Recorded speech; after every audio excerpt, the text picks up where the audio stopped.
ঘূর্ণিঝড় মান্থায় সতর্ক বাংলার উপকূলের জেলায় বৃষ্টির সম্ভাবনা। উপকূলের জেলায় দমকা হাওয়া বইতে পারে। সুন্দরবনের উপকূলে প্রশাসনের মাইকিং। ঘূর্ণিঝড় মান্থা সোমবার থেকে বৃহস্পতিবার পর্যন্ত বজ্র বিদ্যুৎ সহ প্রবল ঝড় বৃষ্টির সম্ভাবনা রয়েছে। উত্তাল থাকবে নদী এবং সমুদ্র।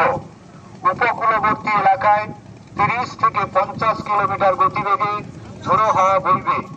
তাই আগামী 28 তারিখ মঙ্গলবার থেকে পরবর্তী নির্দেশ না পাওয়া পর্যন্ত কোনো মৎস্যজীবী ট্রলার নিয়ে গভীর সমুদ্রে রওনা দেবেন না। আমাদের প্রতিনিধির সঙ্গে বিশ্বজিৎ, যদিও মান্থার ল্যান্ডফল হবে আন্ধ্রার কাকিনাড়ায়, কিন্তু যথেষ্ট সতর্ক রয়েছে বাংলাও।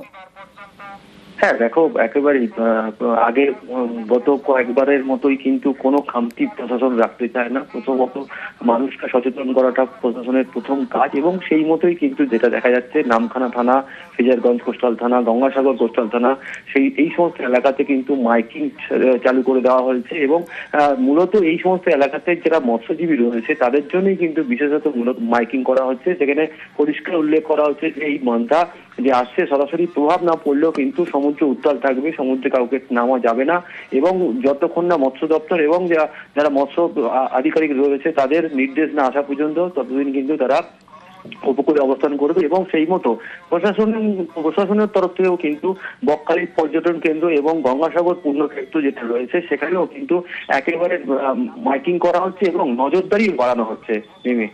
ধন্যবাদ বিশ্বজিৎ। ঘূর্ণিঝড় মান্থা 28 তারিখে আন্ধ্র উপকূলে আছড়ে পড়বে। সেই কারণে আমাদের পশ্চিমবঙ্গেরও সমুদ্র উপকূল উত্তাল থাকবে এবং ভারী থেকে অতি ভারী বৃষ্টি হবে।